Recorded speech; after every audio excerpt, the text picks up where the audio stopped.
aquele cântico, esse penúltimo que nós cantamos aí,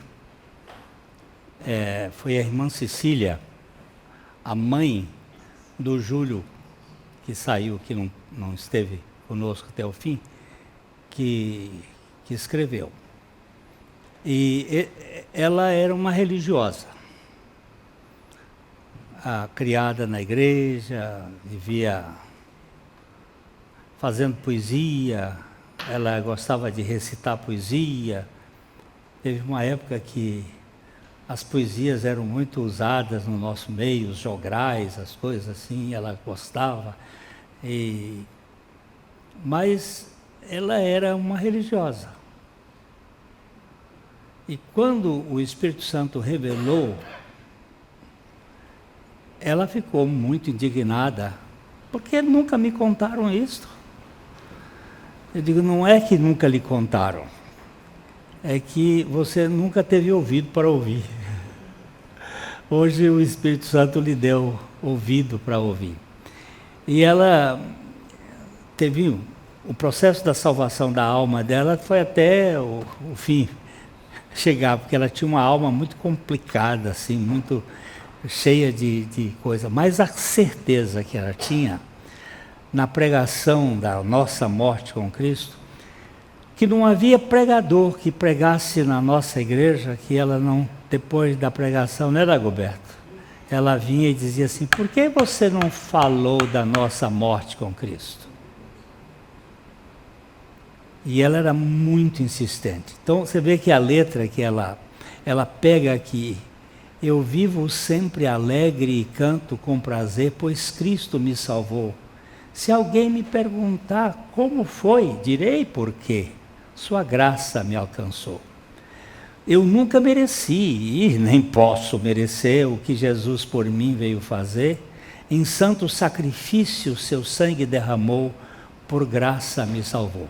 Este pedaço aqui, do sacrifício e do sangue, ele trabalha com os nossos pecados. Mas a cruz vai trabalhar com o nosso pecado, com a singularidade ou a raiz. Aí depois ela vai dizer, ferido, maltratado, ao Calvário ele subiu, levando o quê? A minha cruz, não a dele. Ele não tinha, aquela cruz era minha. Aquela cruz era minha. E ali crucificado, a si mesmo me atraiu o Salvador Jesus. Essa é a nossa inclusão, nossa identificação com Ele. Depois, eu nunca mereci, nem posso merecer, o que Jesus por mim veio fazer, em santo sacrifício seu sangue derramou, por graça me salvou. Aí, por mim se fez maldito. Gálatas, né? Se fez maldito. Tal obra executou, grandiosa para mim, para me tornar bendito. Meu eu crucificou e deu-lhe justo fim. Isto é teologia de quem crê. Hein? Eu falando da Ana Cecília, algumas vezes que eu saí com ela saía evangelizando, panfleto, boletim, pregando, ia no hospital do câncer, mesmo assim, não sei quantos anos ela morreu. 87. Ela já era velhinha, e dia de sábado, não me lembro dos detalhes, ela ia com algumas irmãs cantar a palavra no hospital do câncer, e o calçadão, onde que ela ia, ela levava. Um dia eu sei que ela foi comprar uma geladeira, ela passava e já levava. Ela era tremenda, ela era tremenda. Aí no fim, da tumba vitorioso, no Espírito de Deus, me fez ressuscitar. Subiu ao lar eterno e com todo o seu poder em mim veio habitar. Aí eu nunca mereci. Mas ela pegou esse cântico que era uma música cantada pelo Feliciano Amaral, é muito interessante, mas é poema, é humanismo, é coisa assim, gostosa, mas não tem tutano, falta aquela substância que é a realidade espiritual. Então, meus irmãos, eu vou só ler um pedacinho aqui do livro e depois nós vamos mexer aqui um pouco. A Comunhão Sincrética em Chicago, 1994. Nitter estava em Chicago para o Parlamento das Religiões do Mundo com 6.000 delegados. Isso aqui é promovido pela ONU, promovido pelas organizações mundiais. 250 líderes religiosos famosos, 120 religiões e seitas, ajudando a promover a unidade por meio da comunhão espiritual. Palavras bonitas, né? Não foi um parlamento. Parlamentos são corpos representativos para debates, para propor ideias contraditórias e competitivas e para votar. Mas ali não. Não foi representativo, pois o cristianismo histórico estava ausente. O evento de Chicago foi um festival religioso, um acontecimento da conscientização da espiritualidade pagã comum no mundo. Delegados foram obrigados a praticar a unidade, em sincréticas celebrações interfé, que o apóstolo Paulo, sem dúvida, teria chamado de a comunhão com os demônios. Cantando firmes nas promessas, eu de repente parei. As promessas de Jesus tinham sido desacreditadas. A multidão agora cantava as inesquecíveis letras: oh, que comunhão! Oh, que divina alegria eu posso sentir na comunhão por todos os lados. Mas Jesus estava de fora. Falando sobre situação do tempo em Chicago, ou sobre as duras cadeiras no corredor do cavernoso, as pessoas ao meu redor eram amigáveis. Mas o que as unia não era Cristo, era convergência sincretista. Monges budistas cantavam, a suma sacerdotisa de Vênus deu uma ponderada bênção pagã, delegados dançavam nos corredores ao ritmo dos tambores xamãs dos índios americanos. Chicago demonstrou que cristãos liberais, hindus, budistas, adoradores de Ísis e bruxos do pacto das deusas, de fato, têm experiências espirituais terrenas e comuns. A amizade humana tinha se tornado a comunhão da espiritualidade pagã e humanística. 1994. Faz tanto tempo assim, né? Em Chicago, muitos cristãos humanistas, mas os cristãos ortodoxos não estavam presentes. A igreja de Laodiceia é o fim da picada. E como esse chegou ao fim da picada, nós pegamos ontem um pouco de pano de fundo histórico, mostrando como isso foi entrando lentamente, vagarosamente, sem se perceber. E isso começou lá atrás. João já fala deles, dizendo, eles estavam no nosso meio, mas eles não eram do nosso.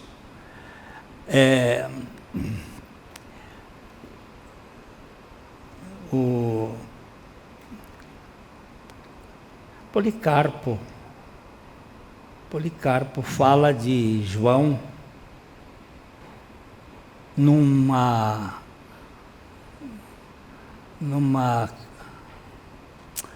como é que se chama? Casa de banho em Éfeso. Uma casa de banho era muito comum.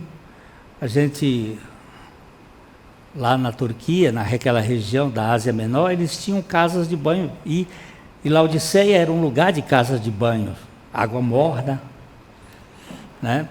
E João estava numa casa de banho, né? E entrou,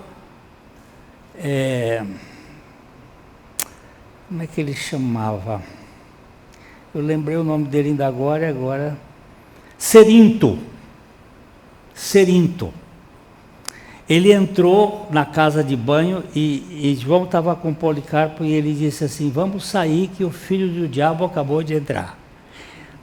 Ele não fala no Novo Testamento isto, não tem registrado, mas Policarpo, que foi discípulo dele, diz que ele disse, vamos sair que o filho do diabo acabou de entrar. E Cerinto foi membro da igreja de Éfeso. Foi membro da igreja que esqueceu o seu primeiro amor. E ali começou a entrar a cultura humanista, o gnosticismo, o conhecimento. E ele foi entrando vagarosamente, e quando nós chegamos em Laodiceia, passou por Sardes, passou por Pérgamo, passou por Tiatira, passou por Esmirna, Pérgamo, Tiatira, Sardes, Laodiceia, chegou, Filadélfia, chegou em Laodiceia por um esquecimento, ele não foi mais convidado para entrar, ele estava do lado de fora. Esqueceu o primeiro amor e no final da história, Jesus estava longe da igreja. Se nós formos lançar um foguete para a Lua, por exemplo, daqui a Lua dá acho que 300 mil quilômetros de distância,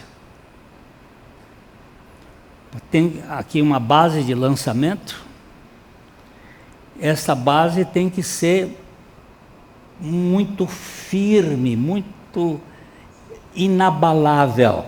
Por quê? Se o foguete aluir meio centímetro aqui, lá na trajetória final ele vai estar a muitos quilômetros de distância do alvo. Ele vai se desviando. Então, uma das coisas que nós precisamos ter muito seriamente é o critério com os pequenos erros. Porque um pequeno agora pode ser uma grande coisa lá no futuro. A mãe tentando ensinar os filhos a necessidade de ser precisos, aos princípios bíblicos, e os filhos sempre rebeldes. Mas é só um pouquinho, mamãe. Mas um pouquinho, meu filho. Um pouquinho de fermento leveda toda a massa. Mas mamãe, é só um pouquinho, não tem pouquinho. Aí um dia ela teve uma ideia, eles tinham um bolo que eles gostavam demais. E ela fez aquele bolo, e eles chegaram da escola e ela disse, mamãe, esse bolo para a gente comer? É sim, mas espera um pouquinho. espera um pouquinho, eu vou contar a história. Eu botei 50 gramas do cocô do nosso cachorro nesse bolo. Mãe, você está louca? Não, meu filho, é só um pouquinho. É só um pouquinho do cocô do nosso... Afinal de contas, o nosso cachorro, ele é desvermifugado, ele é vacinado, ele é um cachorro bem tratado. Mamãe, mas é cocô. Meu filho, mas é só um pouquinho. Não faz mal um pouquinho. Não queremos. Mas por que vocês não querem? Mamãe é nojento. Pois é, meu filho, um pouquinho de pecado na igreja é nojento. Um pouquinho. É que nós racionalizamos, nós criamos esse conceito de é só um pouquinho, não faz mal. E aqui foi um pouquinho de esquecimento. Chegou lá na última igreja, Jesus estava longe. E no versículo 20 que nós temos lido aqui, de Apocalipse 3, ele vai dizer, eis que estou à porta e bato. Se alguém ouvir a minha voz. Oh, coisa linda! As minhas ovelhas ouvem a minha voz. Se alguém ouvir a minha voz e abrir a porta, eu entrarei em sua casa e cearei com ele e ele comigo. Eu tenho um Salvador que não desiste da igreja, que diz, de nada tenho falta, estou abastada, sou rica. E ele vai dizer, você não passa de uma igreja pobre, cega, nua, mas eu sou Salvador de alguém. Dentro dessa igreja tem alguém. Essa igreja de Laodiceia tem alguém, se alguém. E quem é esse alguém que ele está querendo chamar aqui? Que ele está corrigindo. Porque ele diz aí no versículo 19, eu repreendo e disciplino a quantos amo. E tem alguém, esse alguém pode ser você e eu. Se alguém ouvir a minha voz, eu quero cear com você. Eu quero comer com você. Eu quero sentar à mesa com você. E quero que você saiba que o vencedor,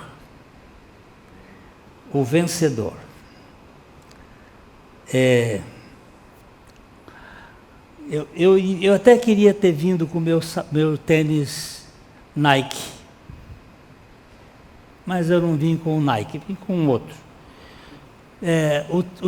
O tênis Nike é o tênis do vencedor, porque na verdade não é Nike, é Nike. A palavra grega Nike, vencedor, Nikao, aquele que vence. Mas aquele que vence não vence porque ele vence porque o Senhor venceu por ele, e nós somos mais do que vencedores por meio dele. Ao vencedor eu darei que ele se sente. Olha que expressão mais linda. Ao vencedor dar-lhe-ei sentar-se comigo no meu trono, assim como também eu venci e me sentei com o meu Pai no seu trono.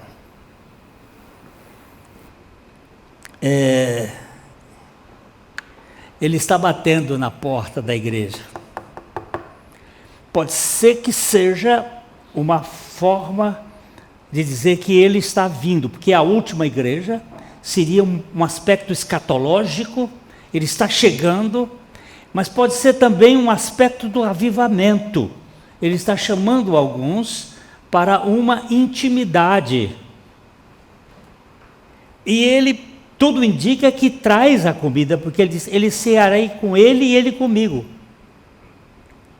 Quem traz a comida é quem está oferecendo. Eu cearei com ele e ele comigo. Lógico que é ele que traz, porque é ele que é o pão. É ele que vai nos saciar. E é ele que é o vinho. E ele vai não nos embebedar, mas vai nos alegrar com a sua manifestação. Jesus veio a este mundo com uma pauta. Uma pauta. Ele fez um bocado de coisa aqui. Ele resolveu o problema de casamento, fez a festa do casamento que estava em perigo continuar, ele curou gente, ele ressuscitou gente, ele alimentou gente, ele fez um bocado de milagre, mas tudo isso aí era apenas coisas que apontavam para o que ele veio fazer. O que ele veio fazer aqui? O apóstolo João, ele descreve o evangelho dele até o capítulo 11, até o capítulo 11 ele vai contando a opção de coisas, e quando chega no 11 ele conta o último milagre de Jesus registrado ali, que foi a ressurreição de Lázaro. O evangelho de João tem 7 milagres messiânicos. Vocês lembram dos milagres messiânicos? Deixa eu ver se vocês lembram. Quais foram os milagres messiânicos? Primeiro, água e vinho. Segundo, a cura do filho do Régulo. Terceiro, paralítico. 38 anos, paralítico. Betesda. Quarto,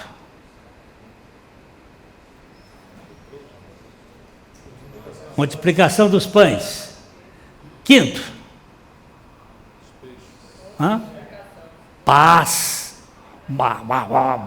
Agitado, paz. Sexto, a cura do cego de nascença. Sétimo, a ressurreição de Lázaro. Cada um destes milagres apontava para uma realidade. O primeiro era a palavra, o segundo era o ouviu a palavra de Jesus, o terceiro é a graça, o quarto é a suficiência, o quinto é a paz, o sexto é a visão e o sétimo é a vida. Que são as realidades que apontavam o que ele veio fazer. Depois do capítulo 11 em diante, Jesus agora diz, olha, eu vim para esse aí, ele entra em Jerusalém, aí é crucificado. 12, 13, 14, 15, 16, 17, 18, 19, 20, 21, 22, 21. 21. Até o 20 é a morte. O 20 e o 21, a ressurreição e os aparecimentos dele. Mas 12, 13, 14, 15, 16, 17, 18, 19, 8 capítulos tratam de 6 horas. Trata daquilo que ele veio fazer, das 6 horas. E ele disse, para que o senhor veio fazer aqui? Eu vim para esta hora. Que hora? A hora da cruz. Eu vim para esta hora. 9 horas da manhã, 3 horas da tarde. É o ministério de Jesus, é o que ele veio fazer aqui.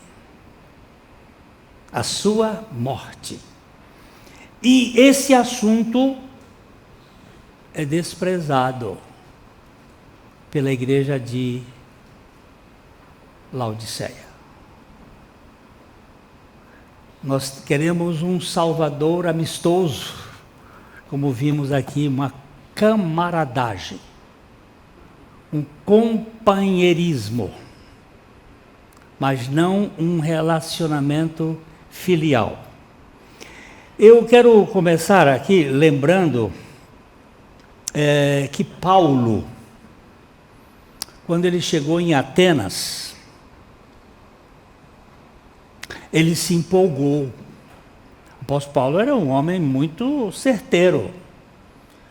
Eu queria que depois vocês fizessem um estudo no livro de Atos e percebessem os pregadores do livro de Atos. Os pregadores do livro de Atos são basicamente 3, né? Pedro, Estevão e Paulo. São os 3 pregadores do livro de Atos. As pregações do livro de Atos, com exceção de uma, elas têm uma introdução,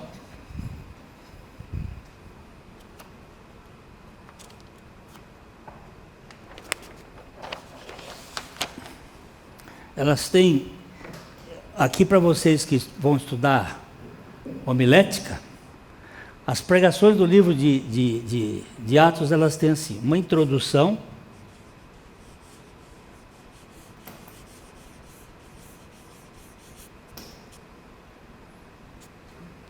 que é variada. Ela tem uma mensagem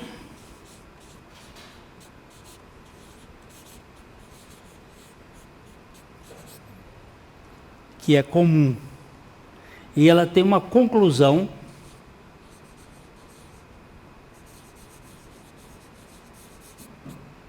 que também é variada. Variada, variada e comum. Eles introduzem, conversam, metem a mensagem, depois faz uma conclusão. Qual é a mensagem? Eu devia ter apagado aqui. A mensagem comum é M mais C mais R. Morte e ressurreição. Pedro vai dizendo assim, varões, Atos 2. Cristo morreu e ressuscitou. Aí outra mensagem, pererê, Cristo morreu e ressuscitou. Aí depois, conclui. As introduções sempre são grandes, as conclusões sempre são grandes, mas a mensagem, ela é compacta. Pá! Aí ele vai do outro lado. Estevão. Pererê. Aí Deus separou um varão que morreu, ressuscitou. Pererê, pedra nele e matou. É assim que são. Mas tem uma mensagem que não tem isso aqui. Não tem o M, só tem o R. Onde foi isso? Atenas. Paulo chegou e ficou impressionado com a cidade. Tinha Deus demais. Havia Deus dando a pau. E eu vos vejo muito religiosos. E ele foi para o Areópago discutir com os filósofos epicureus e estoicos. Até chamaram ele de espermologos, catador de semente, um passarinho, uma espécie de tico-tico no fubá. Fica falando, um palroeiro, um falador, um linguarudo. Ele não falou da cruz. Ele saltou a cruz. Vamos dar uma olhadinha aqui em Atos do capítulo 17, os versos 30 e 31. Vocês que têm Bíblia, façam-me o favor, com voz bem audível, leiam esses 2 versículos. Atos 17, 30 e 31. Ora, não levou Deus em conta os tempos da ignorância, Agora, porém, notifica aos homens que todos, em toda parte, se arrependam, porquanto estabeleceu um dia em que há de julgar o mundo com justiça por meio de um varão que destinou e acreditou diante de todos, ressuscitando-o dentre os mortos. Engraçado que Paulo falou da segunda vinda de Cristo antes de falar da ressurreição. Ele disse que um varão que Deus designou para julgar o mundo. O juízo do mundo vai acontecer depois. Mas ele saltou a morte, saltou a cruz. Falou da ressurreição, mas não falou da cruz. Agora vamos para 1 Coríntios, no capítulo 2. Vamos ler os versos de 1 a 4. 1 Coríntios 2, de 1 a 4.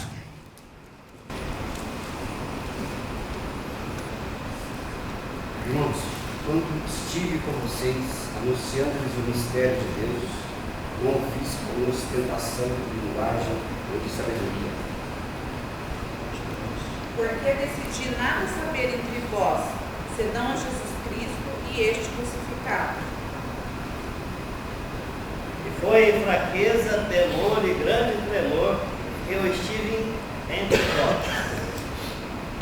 A minha palavra e a minha pregação não consistiu em palavras persuasivas de sabedoria humana, mas em demonstração do Espírito e de poder. Olha que coisa mais preciosa aqui. Lá em Atenas, que era o berço da filosofia, ele foi na sofia, na sabedoria, no conhecimento, e tentou argumentar que Deus criou o mundo, de um só fez todas as raças, e pererê, pão duro, uma introdução enorme. Ele faz uma introdução perfeita, maravilhosa, lindíssima, mas quando chega na mensagem, foi reduzida. Ele saltou aquilo que Jesus Cristo veio fazer.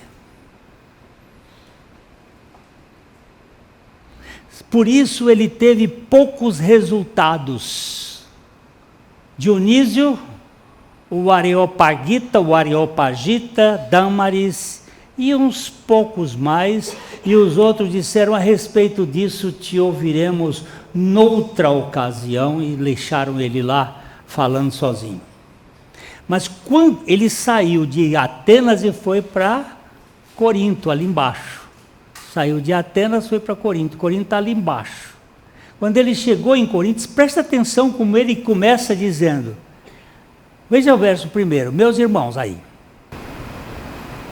Quando fui ter convosco, anunciando-vos o testemunho de Deus, não o fiz com ostentação de linguagem ou de sabedoria. Ele começa dizendo, quando eu cheguei de Atenas, que eu desci para Corinto, quando eu cheguei no meio de vós, eu não fui com ostentação de linguagem nem de sabedoria.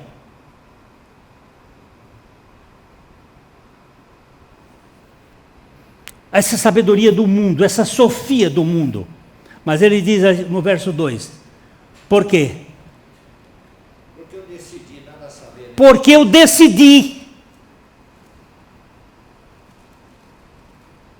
Eu tomei uma decisão. Que decisão foi essa? Nada saber entre vocês, a não ser o quê?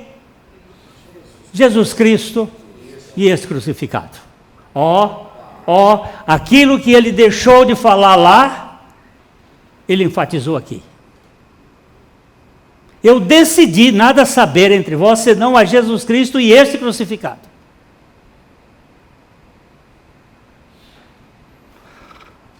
Lá em cima, ele foi tomado, como nós somos tomados pela cultura. A cultura, às vezes. A gente vai num ambiente, só tem gente sábia, aí a gente quer se adaptar ao ambiente e começa a falar, você tem que descer o cacete, meu irmão. Que cacete é esse? A pregação louca da cruz de Cristo. da morte. Essa é a pregação que vai tocar no ponto nevrálgico.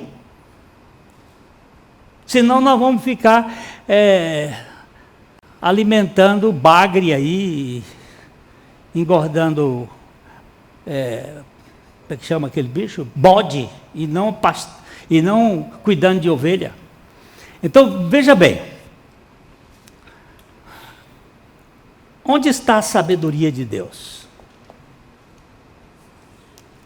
Vamos para 1 Coríntios, no capítulo 1, vamos começar no 17. Vamos começar no 17. É isso que faz com que a igreja de Laodiceia se torne morna. Não é nem fria nem quente. É esse estado de humanismo. Veja bem, o verso 17, Paulo está dizendo aí aos Coríntios.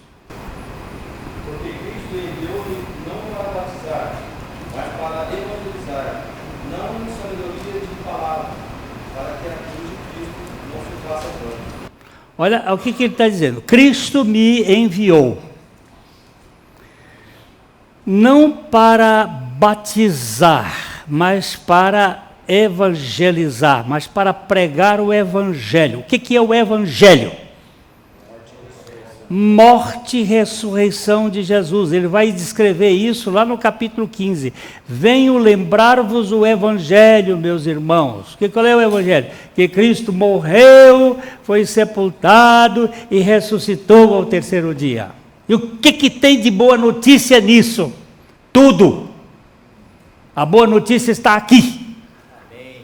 Que ele, quando morreu, tinha como finalidade me fazer morrer, para que quando ele ressuscitasse, ele viesse viver em mim, e a vida dele em mim vai ser a boa notícia por toda a eternidade. Então, Cristo não me enviou para batizar, para fazer adeptos de igreja, mas para evangelizar, não em sabedoria de palavras, para que a cruz de Cristo não se torne nula, vã, inexpressiva. É o centro da obra de Deus. Vamos agora para o verso 18. Porque a palavra da cruz é loucura para os que se perecem, mas para nós que somos salvos, é o poder de Deus. Aí ele vai dizer, existe uma loucura para os que perecem, para o mundo. Falar da cruz para o mundo é uma loucura, é uma moria, é uma inutilidade, é uma coisa sem valor, é uns negócios sem sentido. Mas para aqueles que estão sendo salvos, é o poder de Deus. A palavra da cruz. Aí em seguida ele fala, verso 19. Pois está escrito, destruirei a sabedoria dos sábios e aniquilarei a inteligência dos instruídos. Aí ele faz uma espécie de zombaria. Esta inteligência dos filósofos, dos sábios, isto aí vai ser destruído. Eu destruirei isto, a inteligência deles. E o verso 20. Onde está o sábio? Onde o escriba? Onde o inquiridor deste século? Porventura não tornou Deus louca a sabedoria do mundo? Sabedoria do mundo é o quê? Eles disseram que a cruz era louca, agora ele diz, não, a louca é a sabedoria do mundo. Você está querendo se encher de sabedoria do mundo e está negando a cruz de Cristo, que é a sabedoria de Deus? É assim que Laodiceia foi tomada, pelos cursos de teologia. Não estou contra curso de teologia não, gente. Eu estou contra você se apoiar no curso de teologia para ser pregador. É a teologia teologia que é essa teologia, não é a teologia da cruz. É a teologia da razão, do centro da cabeça, que vou explicar a Deus. Que vou dizer em que Elias subiu, se foi na carruagem ou se foi no...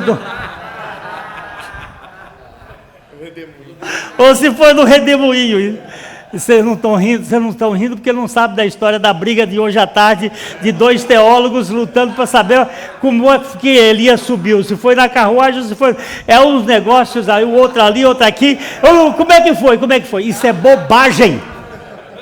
Isso é besteira. Nós estamos gastando tempo com rachar cabelo, com sexo de anjo. Nós precisamos saber o que foi que Cristo fez naquela cruz para tirar a gente da gente. Isso é uma loucura, mas é isso, meu povo. Meu pastor, me explica isso. Eu fico rindo porque eu não sei explicar. Eu não sei nem explicar como foi que ele me fez morrer naquela cruz, mas ele me fez porque a palavra de Deus diz. Agora, vamos lá. Nós estamos no 19 e 20. Vamos ver lá, vamos lá. Ô glória! 21 agora? Visto como na sabedoria de Deus, o mundo não o conheceu por sua própria sabedoria. Aprove a Deus salvar os que creem pela loucura da pregação. Uhul! Deus salva os que estão crendo, os que estão sendo salvos pela loucura da pregação. Que pregação? A pregação de Cristo crucificado. E de nós crucificados com Ele. Não só Ele foi crucificado, mas nós também. E o verso seguinte, o que é que diz? Acho que é o 22? 22. Porque tanto os judeus pedem sinais, como os gregos buscam sabedoria. Mas nós pregamos a Cristo crucificado, escândalo para os judeus e loucura para os gentios.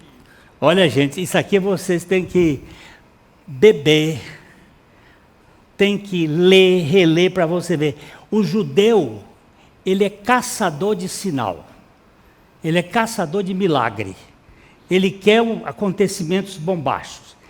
No mundo religioso hoje, o que tem de judaizante, que está atrás de sinal, se eu não vi, se eu quero ver o sinal, o judeu busca, o que ele diz?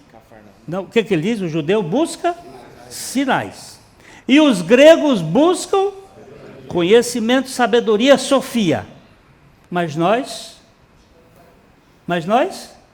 pregamos. Mas nós pregamos. Pregamos o quê? Cristo. E esse crucificado. Pregamos Cristo e esse crucificado. Laodiceia surgiu da ausência de Cristo crucificado. E assim ela vai se tornando uma igreja consensual, mas sem conversão. É uma igreja humanista e que vai funcionando ali. Nós estamos no 23, nós íamos até o 24, né? Agora é 24. Mas, para os que foram chamados, tanto judeus como gregos, pregamos a Cristo, poder de Deus e sabedoria de Deus. O poder de Deus está exatamente na cruz, no Cristo crucificado, que parece fraqueza, mas é o poder.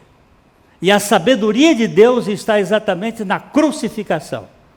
Aí Paulo vai tentar mostrar no capítulo 2 todo, que se os sábios deste mundo soubessem, eles não teriam crucificado a Jesus Cristo. Se eles soubessem que aqui é que estava o mapa da mina, eles não tinham feito isso. Porque nessa aparente fracasso, como disse o Papa Chico, está toda a vitória. Então, meus irmãos, eu queria chamar a atenção para algumas coisinhas rápidas aqui, que nós já temos 30 minutos de fala, que é o seguinte.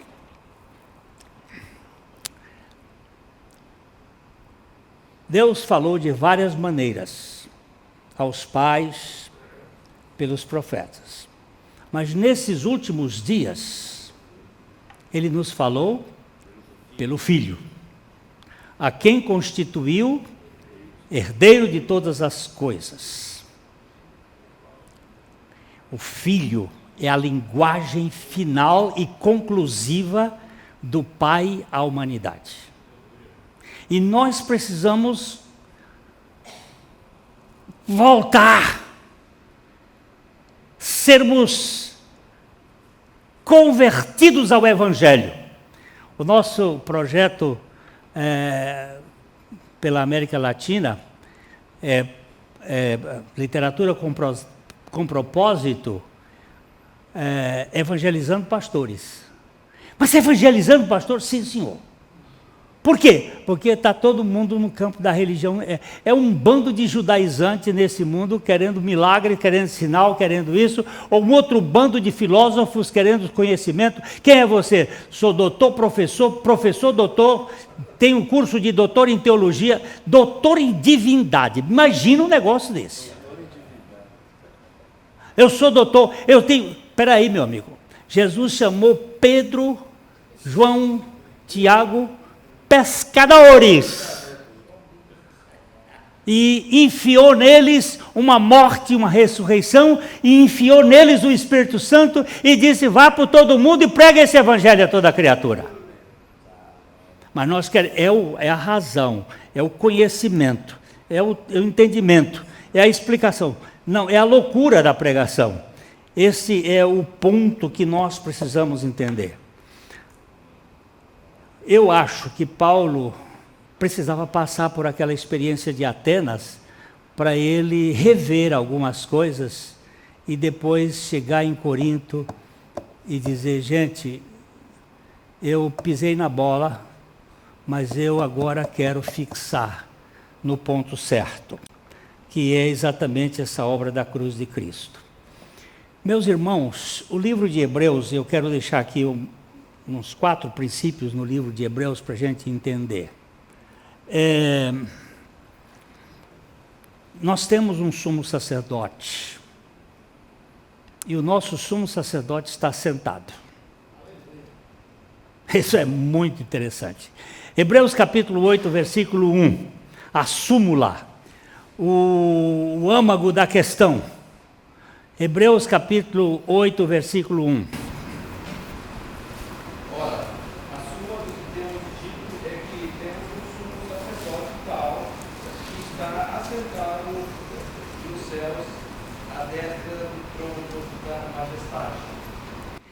Peraí. O senhor escritor de Hebreus, quem foi o escritor de Hebreus? Vamos discutir aí, vamos rachar cabelo. Alguns acham que foi Apolo, outros acham que foi Paulo, outros acham que foi Timóteo, outros acham que foi Priscila. Por que Priscila? Porque depois de escrever 13 capítulos, disse: escrevi resumidamente, só pode ser mulher. Né?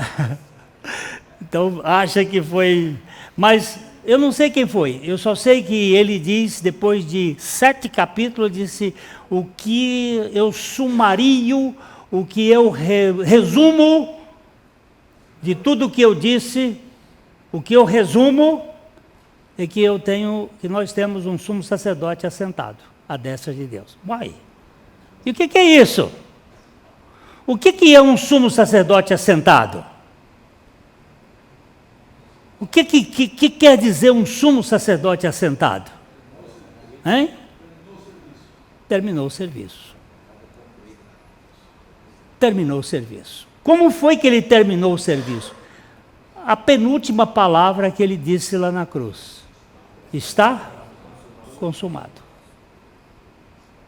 Acabou! Está pago! Não pode cobrar mais, está pago. Um médico inglês, muito bondoso, que atendia as pessoas, e ele tinha um livro onde ele anotava, e as pessoas iam pagando, outros não pagavam, e um dia ele resolveu anular aquelas que não pagaram, e botou um PG pago, né, e botou lá, e o médico morreu. E a esposa sabia que algumas daquelas pessoas não tinham pago. E ela estava com uma dificuldade, foi a juízo e levou o livro. E disse, olha, temos aqui várias pessoas que não pagaram meu marido. E aí o juiz olhou e disse assim, de quem é essa letra aqui? PG. Isso é do meu marido. Então pode levar embora porque está pago. Não tem mais, porque não posso cobrar. Ele escreveu, pago, está anulado. A conta foi paga. Quando Jesus Cristo disse ali, está consumado? Está consumado. Não tem mais conta a pagar. Está desfeito. Por isso ele assentou. Ele está dizendo, olha, nós temos um sumo sacerdote que se encarnou, ele sofreu todas as coisas da nossa semelhança, sem pecado, por isso nós podemos nos achegar ao trono da graça, porque ele já está plenamente satisfeito e ele está assentado.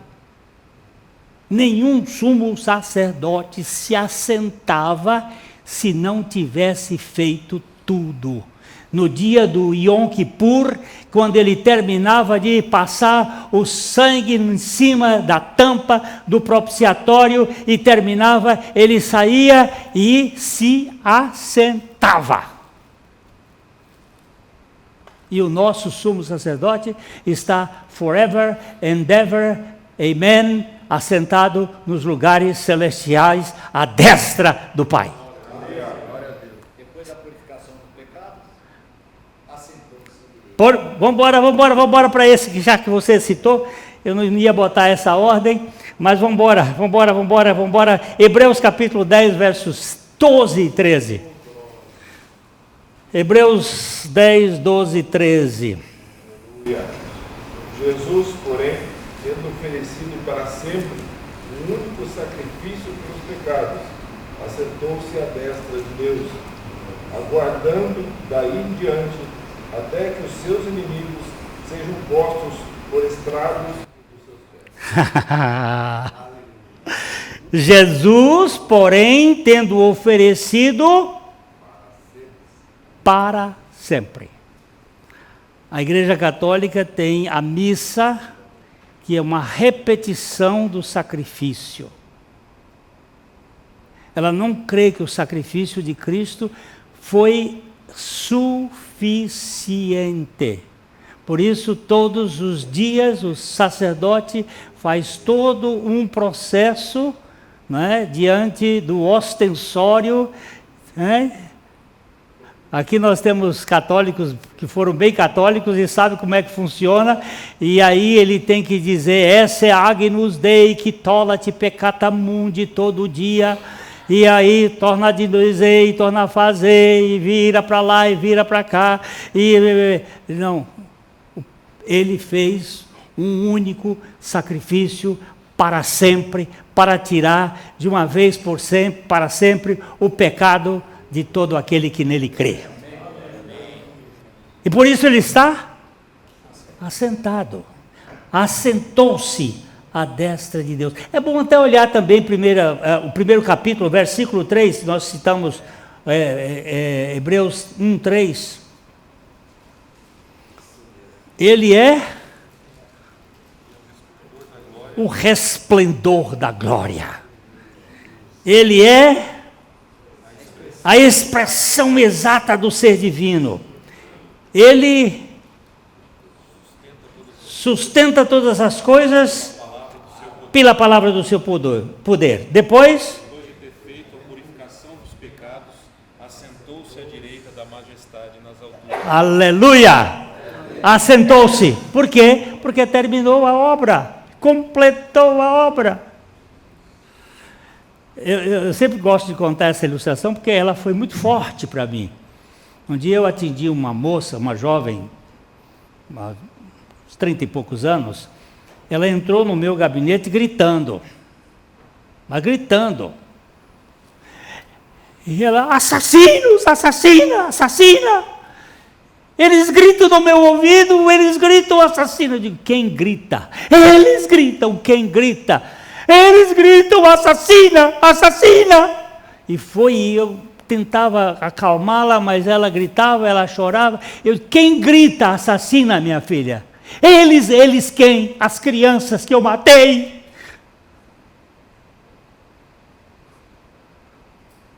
Muito bem. Eu matei 5 crianças no meu ventre. E eles gritam dia e noite, assassina.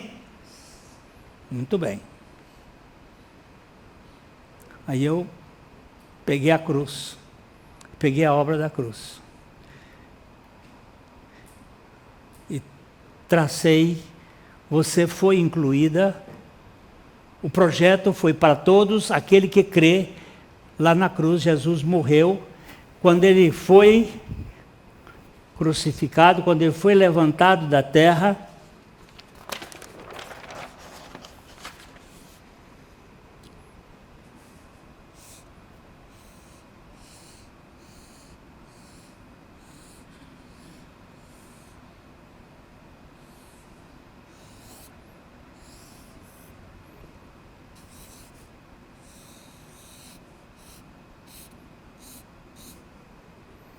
quando ele foi levantado da terra,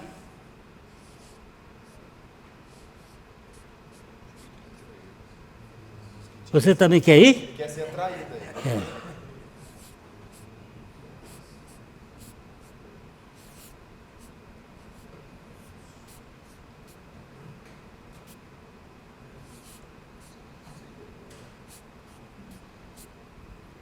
Ele atraiu. Atraiu todos. Todos sem distinção. Judeu, judia, gentio, gentia. Atraiu. Eu vou botar eu aqui lá.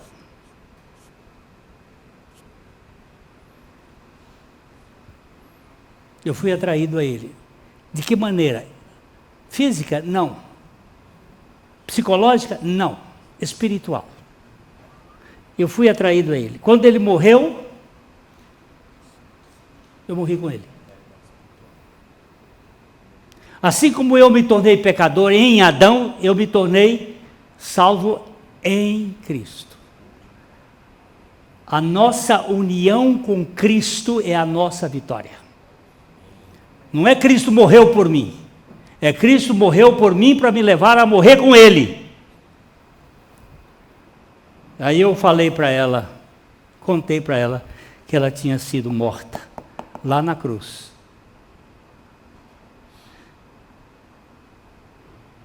Eu digo, vem aqui na Bíblia, filho. Ela disse, eu creio. Isso é mistério. Eu creio? Isso é mistério. Isso é o Espírito Santo que convenceu. E de repente aquele grito virou um sorriso. Eu estou perdoada. Está perdoada. Não existe mais condenação para os que estão em Cristo Jesus.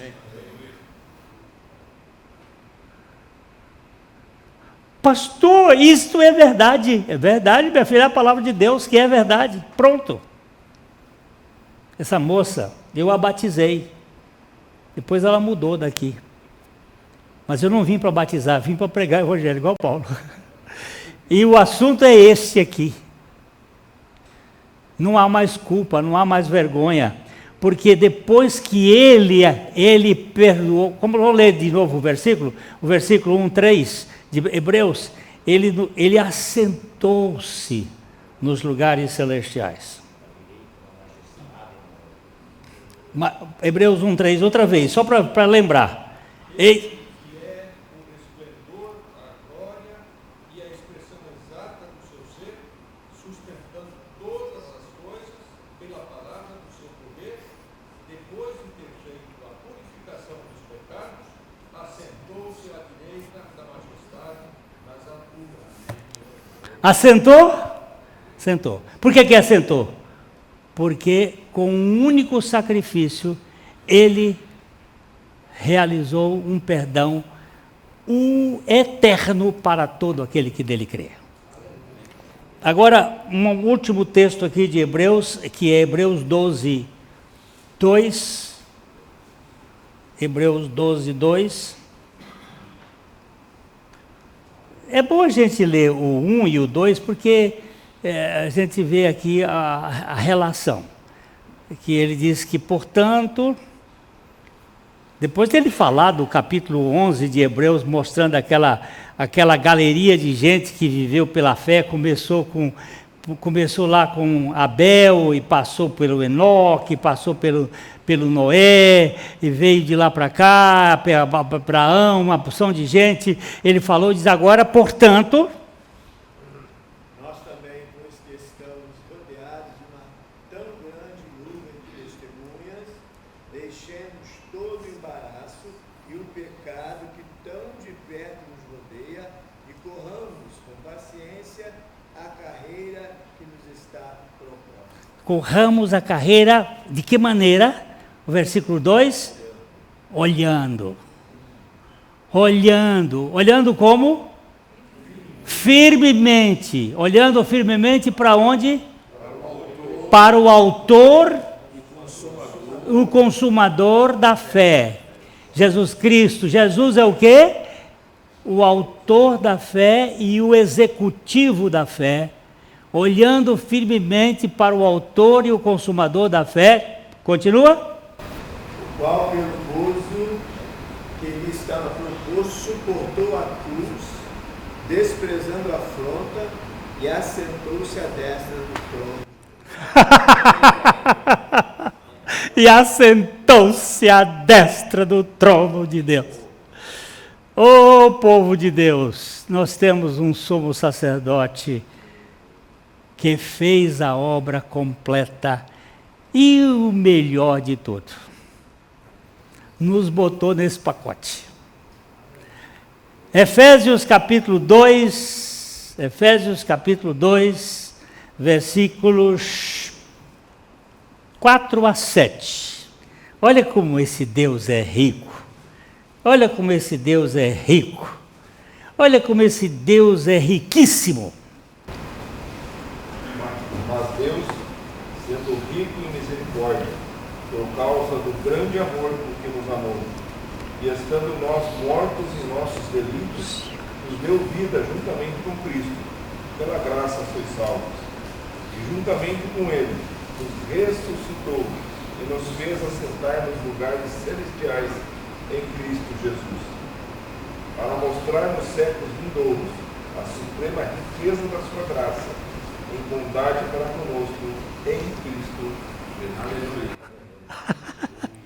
Mas Deus, que é riquíssimo em misericórdia, por causa do grande amor com que nos amou, estando nós mortos nos nossos delitos, nos deu vida juntamente com Ele, pela graça, vocês são salvos, e juntamente com Ele nos ressuscitou e nos fez assentar. Nós não nos assentamos, nós fomos feitos assentar nos lugares celestiais por Ele. Nós não entramos no descanso por nós mesmos, e nos fez assentar. Ele se assentou e nos fez assentar nos lugares celestiais nele. Queridos,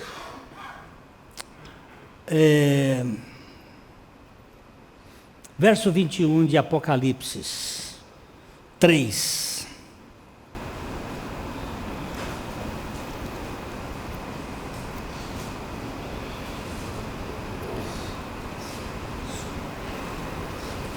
Ao vencedor dar-lhe sentar-se comigo no meu trono, assim como também eu venci e me sentei com meu Pai no seu trono. E agora eu vou fazer uma pergunta para você. Onde é que você está? Sentado ou está correndo?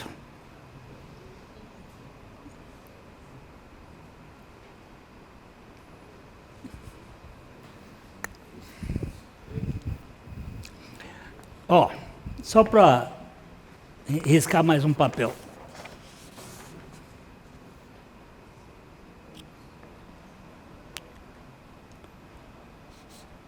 Primeiro, segundo, terceiro, quarto, quinto, sexto, sábado. Tanto na criação como na lei, a semana é assim. Primeiro dia, segundo dia, terceiro dia, quarto dia, quinto dia, sexto dia, descanso. Cristo morre. Agora não vão brigar comigo, não. Eu não acredito que Cristo morreu na sexta-feira. Eu acredito que Cristo morreu na quinta-feira. Aí não vão rachar cabelo, vai ter uma opção de coisa, mas ele morreu na quinta-feira. No sexto dia ele estava na sepultura. Que o homem foi criado no sexto, então tinha que ser no sexto dia entrar no descanso, na sepultura. E o sábado também. Quando muda, começa assim.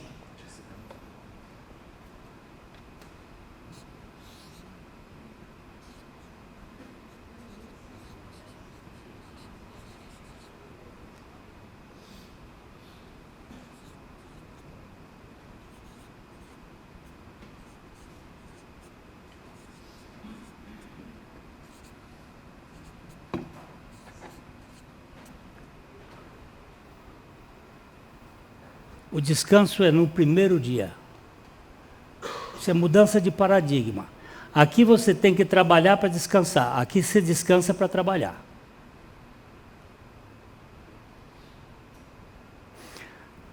Aqui você trabalha com o mérito para você se aposentar. Aqui você se aposenta para você gozar a vida com Deus.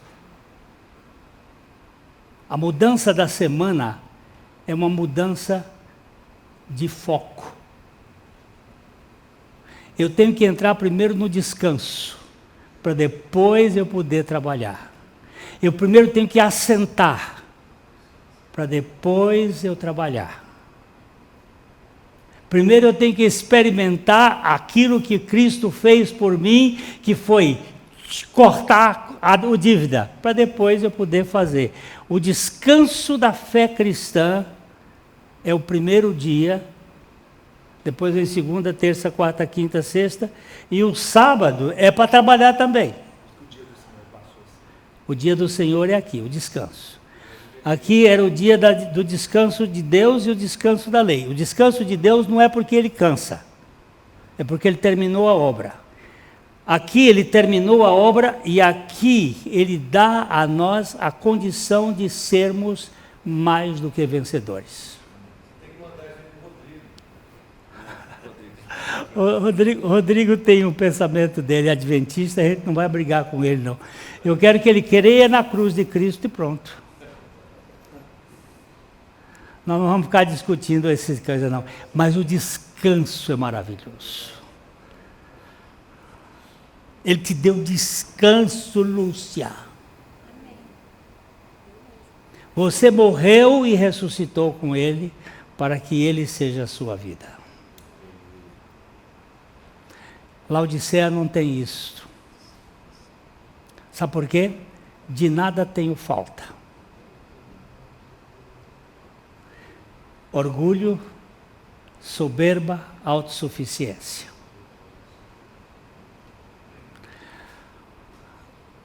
Depois você faça um estudo entre Laodiceia e Filadélfia. Filadélfia é a igreja de portas abertas e a igreja da fraqueza. É a igreja dos fracos. Sei que vocês têm pouca força, mas vocês guardaram a minha palavra. A igreja de Laodiceia é uma igreja de portas trancadas, achando-se autossuficiente. E Jesus não está ali.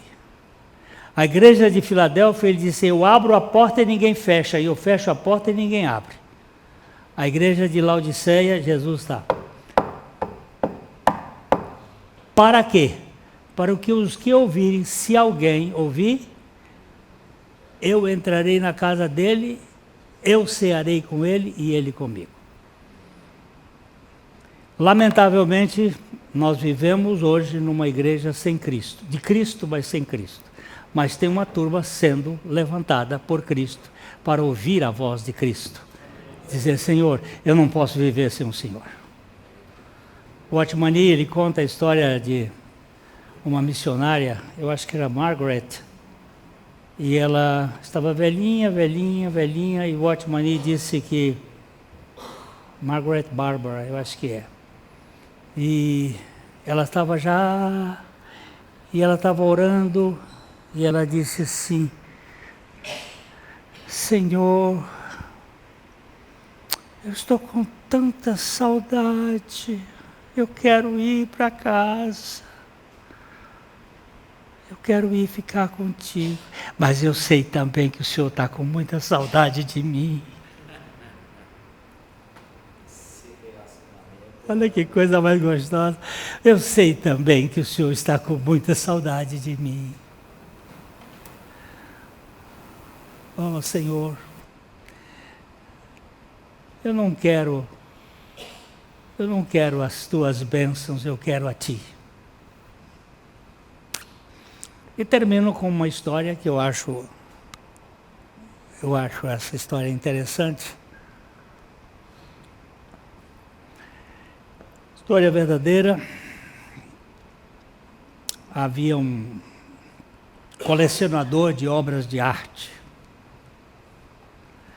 Ele tinha quadros de Picasso, de Van Gogh, de Rembrandt, Van Gogh, de Renoir, coleção enorme de quadros de milhões.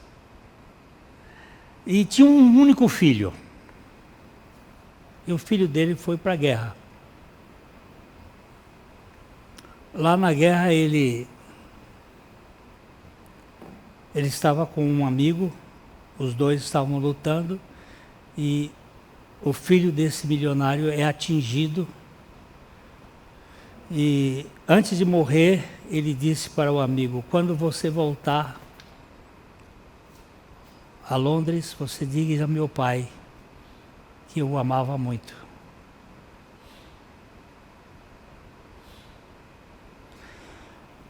O amigo, depois de um tempo, voltou e o pai já sabia da morte, porque o exército já tinha contado e tudo, mas ele fez um desenho. Esse amigo, ele tinha uma aptidão, um talento para desenhar e fez um desenho do filho, um retrato do filho. Enrolou num papel e foi lá para dizer ao pai. Chegou lá, tocou a campainha, se identificou e tal, e chegou, foi lá no... E o pai recebeu o moço, ele contou a história, e disse, essa é uma lembrança que eu trago do seu filho, de momentos alegres que eu tive com ele. Uma foto que eu tirei com ele. Aí o pai olhou aquilo, por muito tempo, agradeceu o rapaz,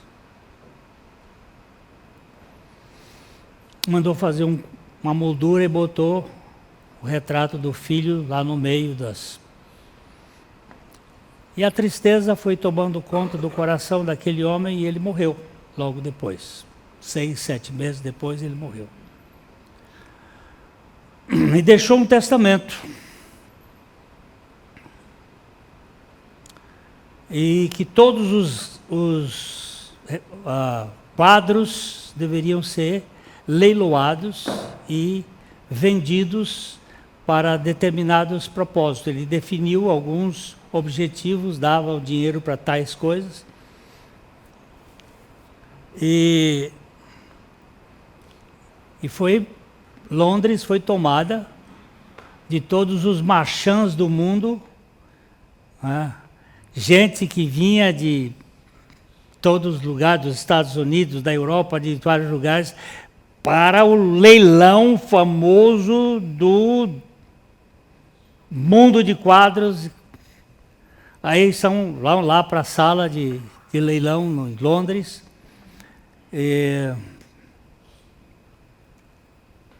O leiloeiro, então, abre o testamento e o primeiro quadro a ser leiloado é o retrato do filho. Aí puseram o quadrinho do menino que pintou e botaram lá a imagem. Esse é o primeiro quadro a ser. Os caras vieram para comprar Van Gogh, para comprar Rembrandt, para comprar Picasso, para comprar. Não vieram para comprar o quadrinho, ninguém fica todo. Ninguém deu nada aí. Por favor, uma proposta, quem dá? Ninguém olhava aquilo, porcaria. Nada. Alguém dá uma proposta. Aí uma pessoa lá no fundo diz, dou 100 libras. 100 libras, então começamos 100 libras. Quem dá mais? Quem dá mais? 100 libras. Todo mundo calado, querendo. 100 libras. Quem dá mais? Ninguém. Mais uma vez, né? Ninguém.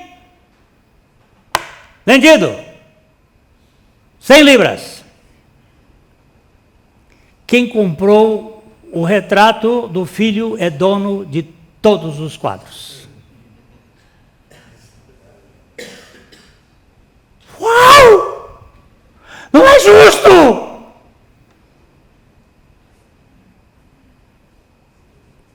Quem comprou o retrato do filho? O jardineiro da casa.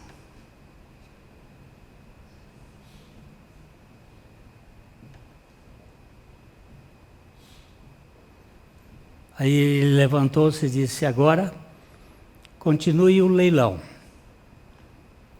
e cumpra-se a vontade do meu patrão, o que ele disse. Aí foi vendido os livros. Eu sei que um Van Gogh custou 27 milhões de dólares, só um Van Gogh, que não era dos mais, 27 milhões de dólares, foi um mundo de dinheiro. Mas a ilustração diz o seguinte, quem tem o filho, tem a vida. Quem tem o filho, tem tudo. Quem não tem o filho, ainda que tenha todo o plutus deste mundo, toda a riqueza desse mundo, é pobre, miserável, cego e nu. Que Deus nos dê graça de ficar com o filho e olharmos para ele. E somente Ele. Que o Senhor nos mantenha firmes. E eu gostaria que vocês não perdessem de vista que a obra suficiente do Senhor é a da cruz. Sejam pregadores da cruz. Anunciem Cristo e esse crucificado. E Deus vai fazer uma obra na vida da igreja de vocês, da igreja, onde vocês estiverem. Nosso Pai,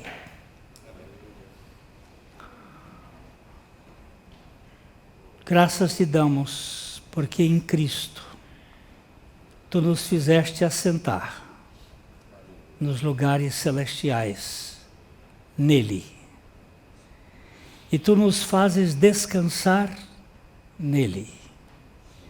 E ao mesmo tempo tu nos dás a condição de trabalhar por ele e para ele. Então nos mantens firmes nesse tempo, olhando firmemente para Jesus, o autor e o consumador da nossa fé. Fazes isso em cada um de nós e glorifica o teu próprio nome. Em nome de Jesus. Amém.